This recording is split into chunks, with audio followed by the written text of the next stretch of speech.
Втората половина на 19. век представува еден од најсудбоносните и најбурни периоди од историјата на Балканскиот полуостров. Крупните воени и политички настани што се случија во тој период беа од изворедно значење и за Македонија, бидејќи тие настани ја детерминираа нејзината судбина во следните неколку децении. Тој е периодот кога започнал и се позасилен политички интерес на тогашните моќни европски држави за европскиот дел на Османлиската империја. Поради тоа, во неколку македонски градови, започнувајќи од 1851 година, започнале да се отвораат конзуларни представништва и да пристигнуваат првите европски конзули. Во исто време, во Османлиската држава во сите сфери од животот се одвивале така наречени танзиматски реформи, започнати со султанскиот декрет познат под името Ѓулхански хатишериф, издаден во 1839 година. Во овој декрет најважна одредба била изедначувањето на правата на немуслиманите со муслиманите и нивен еднаков статус и третман пред законите. На тој начин, традиционалното и конзервативно османлиско општество постепено започнало да се трансформира, усвојувајќи многу правни, воени, економски и административни норми и закони кои биле карактеристични и важеле во западните општества. Тие реформи за прв пат допреле и до обичниот човек во провинциите и започнале да влијаат врз неговиот секојдневен живот и врз неговата перцепција на својата позиција во општеството. Токму тие длабоки промени, посебно во правниот статус на немуслиманите во Османлиската држава, биле еден од главните сегменти кои внимателно биле следени од страна на конзуларните представници во македонските градови и за кои редовно биле испраќани извештаи до амбасадорите во Истанбул. Една од најактивната конзуларна мрежа на територијата на Македонија била мрежата на Велика Британија. Конзуларната мрежа на Велика Британија во Македонија е воспоставена некаде од крајот на 18-тиот и почетокот на 19-тиот век, кога за прв пат се назначува конзул во Солун. Подоцна таа конзуларна мрежа се проширува и во други градови во внатрешноста на Македонија, како што се Битола, Скопје, Драма, Серес. Меѓутоа, Битола и Скопје остануваат места во кои со мали прекини постојано има конзуларни представници на Велика Британија или нивни заменици. Тие конзуларни представници праќаат извештаи до генералниот конзул во Солун на Британија, кој потоа го известува амбасадорот во Истанбул, а овој потоа известува владата во Лондон. Таа имала свој генерален конзул во Солун уште од 1797 година, а започнувајќи од 1851 година во другите поголеми македонски градови, како што биле Битола, Скопје, Серес, Драма, постојано или повремено имала своји конзули или вице-конзули. Тие своите извештаи ги доставувале до генералниот конзул во Солун, кој бил во постојана врска со британскиот амбасадор во Истанбул, до кого ги доставувал овие извештаи проследени со негови коментари, а овој потоа во сублимирана форма го информирал Министерството за надворешни работи во Лондон за сите настани на територијата што ја покривале конзулите. Токму врз база на тие информации, Велика Британија ја осмислувала и ја водела својата надворешна политика во однос на народите на Балканскиот полуостров. Деталните конзуларни извештаи, полни со информации и сериозни анализи, покажуваат дека Велика Британија посветувала огромно внимание на настаните на Балканот. Не постои сфера од политичкиот, економскиот, верскиот и од секојдневниот живот на која овие извештаи не и посветуваат внимание. Затоа, колку британските дипломати биле професионални и сериозни во својата работа, сведочи и еден циркулар преку кој може да се согледа целокупната состојба во Македонија во однос на промените што се случувале во османлиското општество во тоа време, а посебно на промената на социјално-економскиот и правниот статус на христијаните кои живееле на територијата на Битолскиот и Скопскиот вилает. Извештаите на британските конзули и вице-конзули во македонските градови представуваат едно од најверодостојното сведоштво за историјата, за политиката и на тие држави кон Османлиската империја, меѓутоа и за ситуацијата на самата територија, во самите градови во кои се наоѓале тие конзуларни представници. Еден таков извештај постои од 1860 година, во која британските вице-конзули Ричард Абот во Битола и Џон Бланд во Скопје одговараат на 24 прашања испратени од Foreign Office од Лондон. На 11 јуни 1860 година, британскиот амбасадор во Истанбул, сер Хенри Булвер, упатил циркулар до сите британски конзули во османлиските територии со прашање за положбата на христијаните во Османлиската империја. Тој циркулар содржал 24 прашања од сите области од животот на христијаните, од нивната верска и економска положба на територијата на која се простирала јурисдикцијата на соодветниот конзул, до прашањето за земање странски пасоши од страна на османлиските поданици. Тој прашалник представува изворедна анализа за општествено-политичката ситуација во Македонија во тоа време. Со оглед на тоа што тие конзули имали малку поширока јурисдикција која излегувала од териториите на денешна Македонија, например, навлегуваат и на териториите на денешна Бугарија, Србија, Албанија, значи таа анализа на таа ситуација општествено-политичка може да биде прифатена како анализа за целиот Балкански полуостров. На овие прашања, конзулите или вице-конзулите биле должни да одговорат и да ги образложат своите одговори со соодветни примери за односниот проблем засегнат во прашањето. При тоа внимавајќи да не излезат надвор од територијата на нивната конзуларна јурисдикција. На овој циркулар одговориле и британските вице-конзули кои во тоа време престојувале во Битола и во Скопје. Нивните одговори на поставените прашања од циркуларот ја отсликуваат ситуацијата на територијата за која тие биле надлежни и всушност го представуваат интересот на британската политика во однос на целиот Балкански полуостров. Прв своите одговори на прашањата од циркуларот ги испратил британскиот заменик конзул во Битола, Ричард Абот, и тоа на 9 јули 1860 година. Неколку дена подоцна, односно на 14 јули, тоа го сторил и Џон Бланд, вице-конзул во Скопје. Имајќи го предвид фактот дека тогашниот битолски ејалет се состоел од санџаците Битола, Охрид и Корча, кои опфаќале голем дел од територијата на Македонија и помал на Албанија, а скопскиот од санџаците Скопје, Приштина и Призрен. Но во јурисдикцијата на скопскиот вице-конзул, според неговите зборови, влегувале многу пошироки области кои достигнувале дури до Ниш и Софија. Тогаш може да се прифати оценката дека извештаите на овие дипломатски представници се однесуваат на најголем дел од христијанското население на Балканот, кое во тоа време се уште било под османлиска доминација. Фокусот на прашањата во споменатиот циркулар биле насочени директно кон статусот на христијанското население во споменатите територии.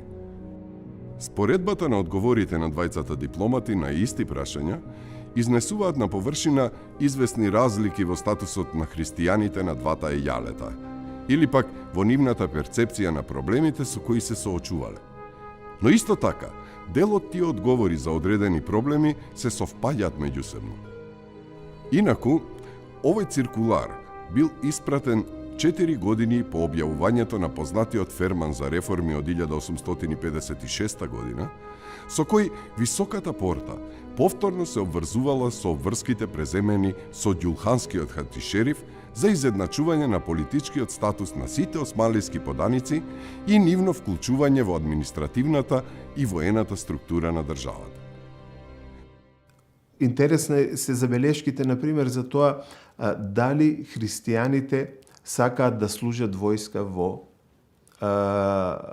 османлиската армија. со законот од 1856 година на христијаните им е дозволено тоа. Меѓутоа, никој од христијаните не го прифаќа тоа и христијанската заедница плаќа данок, кој се вика замена за војска, затоа што служењето војска во тоа време во Османлиската империја било навистина тешко. Воениот рок траел 7 години и отсуството на работната рака од полето 7 години доведувало до осиромашување на семејството. Поради тоа во Битола Ричард Табор пишува дека христијанското население е побогато од муслиманското селско население токму затоа што муслиманското население има недостаток од работна рака. Целата работна силна рака се наоѓа во војска. Во однос на трговијата, например, овие конзули дават информации дека трговијата се повеќе ја земат во раце христијаните. И тоа е факт кој може да се потврди од други извори. Имаме бројни семејства во многу градови во Македонија кои стануваат многу богати, кои започнуваат да отвараат своји представништва во Будимпешта, во Виена, во Лајпциг. За разлика од Ричард Абот, за животот на христијаните и на муслиманите во Македонија, запазувањата на англискиот дипломат Џон Елија Блант биле нешто поразлични. Според него, во некои села христијаните и муслиманите биле подеднакво богати, а во некои христијаните биле побогати од муслиманите. Причина за тоа бил фактот што христијанските села се наоѓале во рамничарските делови, а муслиманските во планинските, поради што првите биле и во предност. Како втора причина, тој го наведува повеќегодишното служење војска од страна на муслиманите, што предизвикувало недостаток на работна рака кај муслиманските семејства, поради што тие били и посиромашни. Првите поинтересни прашања од циркуларот се однесуваат на економската положба на христијаните и нивната рамноправност со муслиманите во однос на поседувањето имот и занимавање со трговија. И двајцата дипломати биле кратки и речиси идентични во своите одговори дека муслиманите во поголем број се сопственици на земја во селата, додека христијаните повеќе се ангажирани во трговијата во градовите и дека тие можат да поседуваат имоти под исти услови како и муслиманите. На прашањето дали христијанските селани во христијанските села се еднакво богати како и муслиманските, битолскиот заменик конзул одговорил дека муслиманите, поради тоа што поседуваат земја, се побогати и дека како земјопоседници ги најмуваат христијаните да работат за нив. При тоа, на изнајмените работници како аванс за работата, им давале повеќе пари отколку што овие можеле да вратат, и тоа со висока камата. На тој начин, христијанските работници се заплеткувале во мрежата на кредиторите и не можејќи да го вратат долгот, на крајот најчесто биле принудувани да им ја продадат својата земја и потоа цел живот да работат за нив. Од друга страна, според заменик конзулот, муслиманите тоа го правеле со цел да ја откупат сета земја од рацете на христијаните. За разлика од него, британскиот представник во Скопје дава малку поразличен одговор. Според него, во некои села, христијаните и муслиманите биле еднакво богати, па дури првите биле побогати од вторите. Една од причините за тоа бил фактот што христијанските села се наоѓале во рамничарските делови, а муслиманските во планинските, поради што првите биле во предност.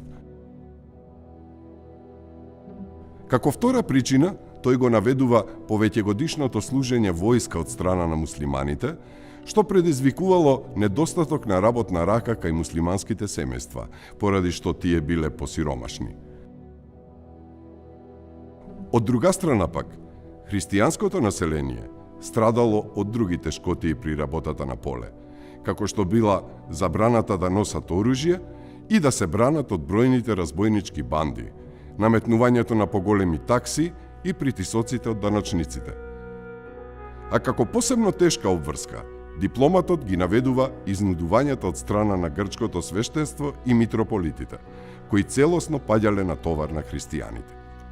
Однесувањето на свештенството било своеволно, со примена на свирепи казни и дисциплински мерки, како ставање во окови на непослушните поданици.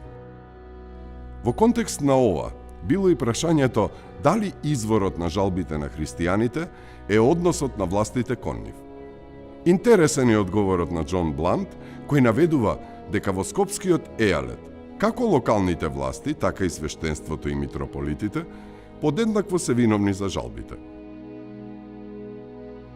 Главниот притисок на селаните доаѓал од наметнувањето давачки и во поголем број случаи христијанските трговци и чорбаджии, а многу често и свештенството, безмилосно извлекувале полза за себе од сето тоа.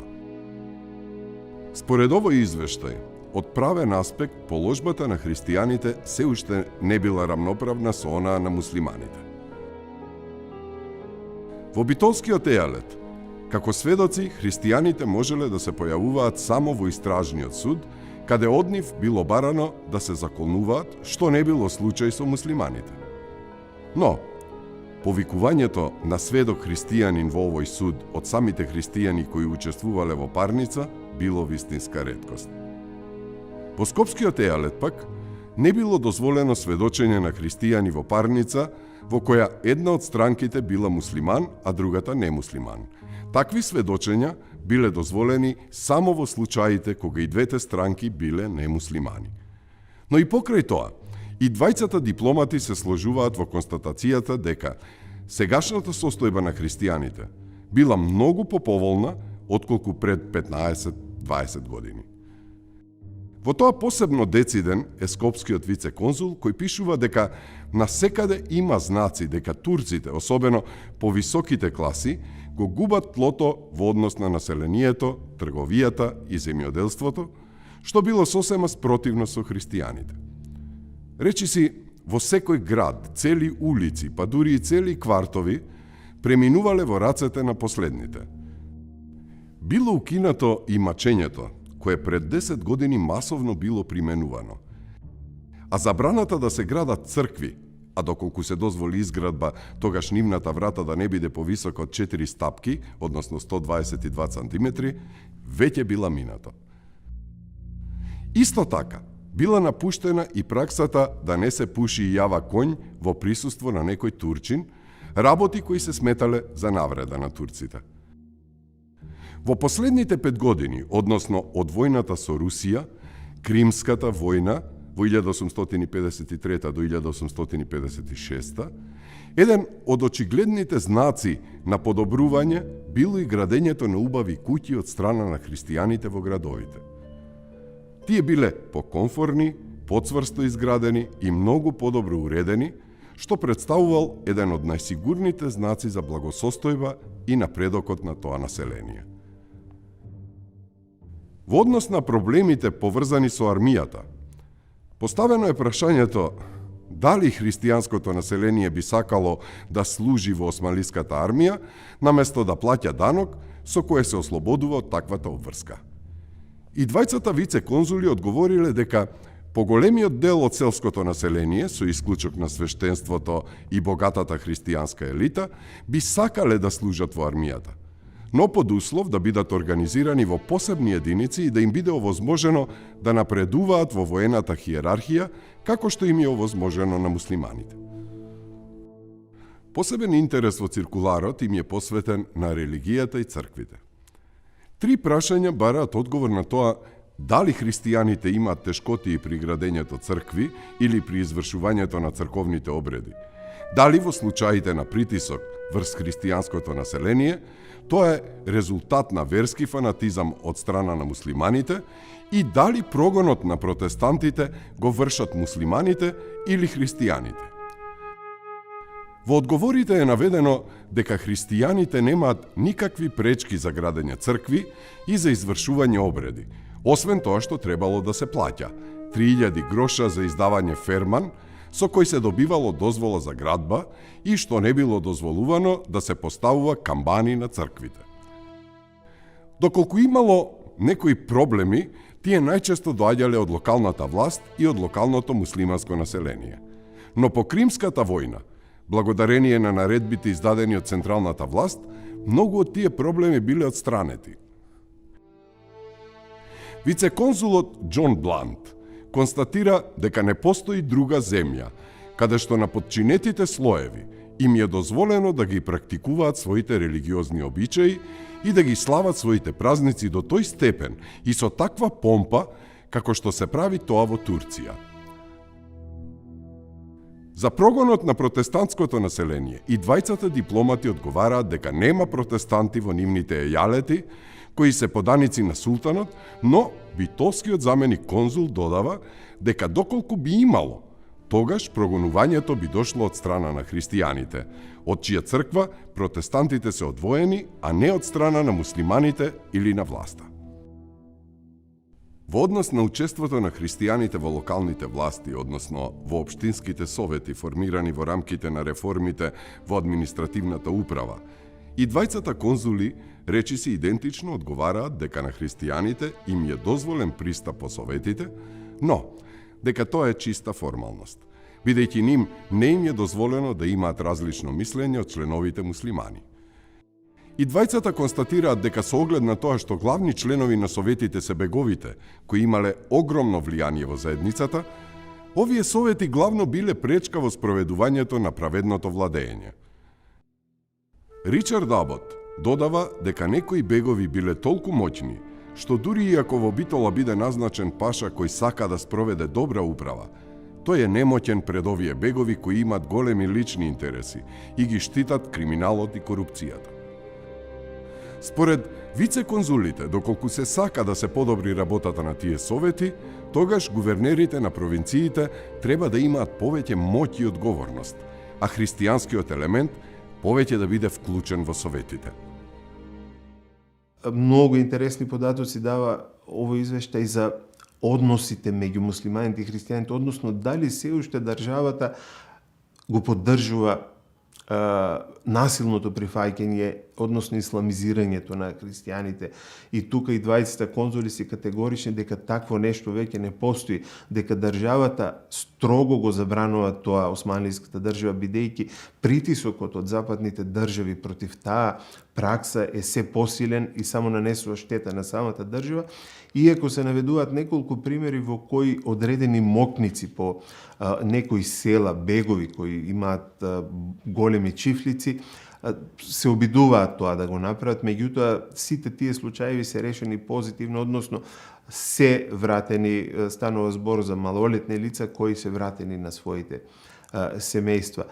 Од тој аспект британските вице-конзули точно ги информираат за оние моменти од животот на територијата на Македонија кои влијаат врз и политиката на западните сили врз Османлиската империја, меѓутоа и кои влијаат на меѓусебните односи на христијаните и на муслиманите на терен.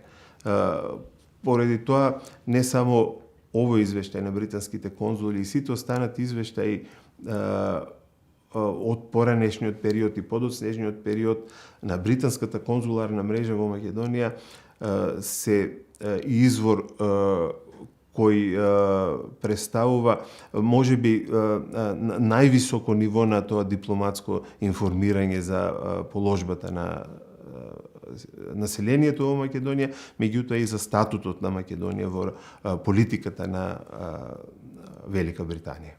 Посебно интересни се одговорите на прашањата за тоа дали се уште има случаи на исламизација на христијаните, дали тоа се прави со сила, а во однос на преобратување на женски лица, дали тоа е резултат на верско убедување, изразена од едната или од другата страна, или тоа е од материјални причини. Битолскиот заменик конзул одговорил дека од неговото пристигнување во Битола тој немал случај на насилна исламизација. Пашата во Битола бил против секакво менување на верата и затоа тој секое лице што сакало да ја смени верата му го препуштал на грчкиот митрополит и му дозволувал да може самиот да реши дали во некој погоден момент ќе си ја смени верата. Тој го практикувал тоа и покрај везирскиот циркулар кој бил доставен до пашите, со кој им се наредувало конвертитите да ги ставаат под контрола во нивните конаци, се до моментот кога тие ќе се изјаснат за или против мухамеданската вера. Зборувајќи за менувањето вера на женските лица, тој наведува дека доколку има такви случаи, тоа најчесто не е поради религиозно убедување, туку дека тоа се врши од материјални побуди и причини и избавување од тешките услови на живење. Опширен во својот одговор на ова прашање е и Џон Блант, кој одговара дека и тој не забележал такви случаи на менување вера под притисок. Сепак, тој опишува еден настан поврзан со некој бег од Скопје, кој сосила држал во својата куќа некое христијанско сираче, чии родители умреле додека работеле кај него. Бидејќи бегот сакал да го преобрати момчето, тоа побегнало кај конзулот и побарало помош. Откако пашата на јајалетот бил известен за случајот, наредил момчето да не биде вознемирувано, а бегот бил строго укорен. На крајот од циркуларот е прашањето дали османлиските поданици имаат пракса да земаат странски пасоши, а како подпрашање е наведено дали најчесто се набавуваат пасоши од Грција, кои потоа се заменуваат со руски.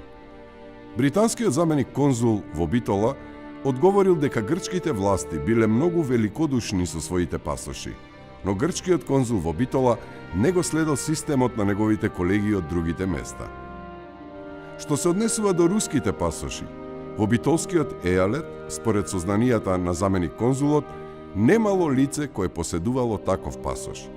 Но тој потенцира дека такви случаи имало во соседните провинции Едрене и Пловдив. Скопскиот вице-конзул Џон Блант навел дека само неколку османлиски поданици родом од Скопскиот ејалет поседувале странски пасоши и во повеќето случаи прво се добивале грчки пасоши, а потоа тие се заменувале со руски. Интересно е тоа што во циркуларот упатен до вице-конзулот во Скопје постои прашање кое го нема во циркуларот упатен до Битола и кое се однесува на активностите на странските емисари во Румелија и нивните активности во обидите да предизвикаат раздор и нетрпение меѓу различните заедници и општествени слоеви. Тоа е прашање на кое заменик конзулот Ричард Абот во својот одговор му одвоил најголем простор. Наречи си 2 страници, тој ги опишува активностите и ги наведува имињата на лицата кои дејствувале во корист на различни држави. Според него, странските емисари главно биле составени од руси, срби и австрици. Првите претежно дејствувале во Бугарија, а вторите во Северна Албанија. Едните проповедале панславизам, а другите славизам, но сите биле инволвирани во предизвикување незадоволство меѓу населението. Во тие 24 прашања точно е отсликана моменталната ситуација на територијата на Македонија во однос на пример на бројноста на муслиманското и христијанското население. Потоа во однос на богатството на христијанското и на муслиманското население, во однос на застапеноста на муслиманското и христијанското население во органите на власта на државата. Потоа во однос на влијанието, например, на Русија на овие простори. Вице-конзулите даваат податоци за тоа колку, например, пасоши се издадени на граѓани на Османлиската империја, руски пасоши на граѓани на Османлиската империја, односно жители на Скопје и на Битола. Колку потоа грчки пасоши се издадени. На тој начин овие вице-конзули испраќаат информации до својата влада за тоа колку влијанието на Русија или на Грција на овие простори е силно во тоа време. Австрија претежно ги користела пензионираните воени службеници и со помош на Римо-католичкото свештенство ги подметнувала овие службеници во локалните училишта како учители. Училиштата во Призрен, Пеќ, Приштина и Нови Пазар биле под раководство на такви учители. Активноста на австриските емисари постепено се проширувала и на албанците муслимани и во тоа таа имала извесен успех. Како главен австријски активист во тоа време, тој го споменува господин Нешовиќ, поранешен учител во Велес, кој се представувал и како австријски конзул. Потоа Џон Блант се префрла на руското дејствување на Балканот. Тој објаснува дека политичкото образование на христијаните во Бугарија го водат руски учители под раководство на Најден Геров, руски конзул во Пловдив. Преку него од Русија до свештенството на многу градови на Балканот, меѓу кои и Штип и Скопје, Велес, биле испраќани разни подароци. Во последните месеци бројот и вредноста на овие подароци значително се зголемиле, а во некои случаи биле ангажирани и руски службеници со цел да се пренесат до определена дестинација. Например, од страна на рускиот конзул во Пловдив преку неговиот агент, тамошен учител, скапоцени подароци биле испратени до црквата и манастирите во Скопје. Заменик конзулот се осврнува и на случувањата околу Јордан Хаджи Константинов Джинот и неговото отпуштање од работа како учител во Скопје, поради тоа што бил сметан за таен агент на панславизмот. Неговото повторно вработување во Прилеп исто така предизвикало непријателство меѓу грчкиот митрополит и христијанската заедница во градот. Постојат уште неколку прашања во циркуларот на кои следуваат одговори од двајцата британски представници во Битола и Скопје, во кои тие опишуваат ситуацијата на христијаните на територијата што била под нивна юрисдикција. Во дел од нив, тие нудат и своји размислувања и сугестии за решавање на некои проблеми во провинциите. Тоа се проблеми видени со очите на двајца британски дипломатски представници, кои често пишуваат за одредени настани за кои разбрале од своите информатори во внатрешноста. Но сепак, не треба да се занемари фактот дека тие биле присутни во центрите на ејалетите и дека можеле да имаат увид во најважните и најзначајните проблеми со кои се соочувале различните заедници на Балканскиот полуостров.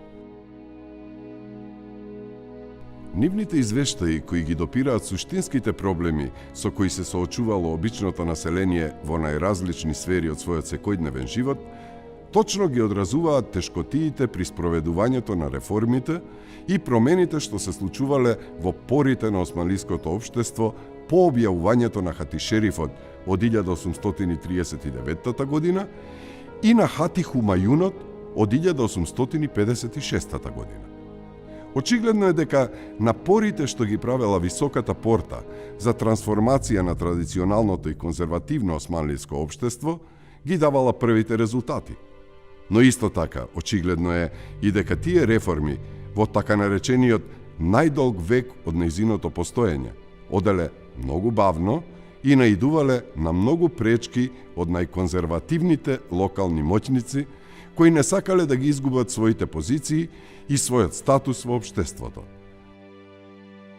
Во секој случај, тоа е периодот кога благодарение на реформите и промените во државата започнува да се формира еден поброен и побогат слој на трговци и занаетчии од христијанската заедница во македонските градови, кој нешто подоцна ќе се вклучи и во политичкиот живот и кој ќе бара остварување на своите национални, економски и политички интереси.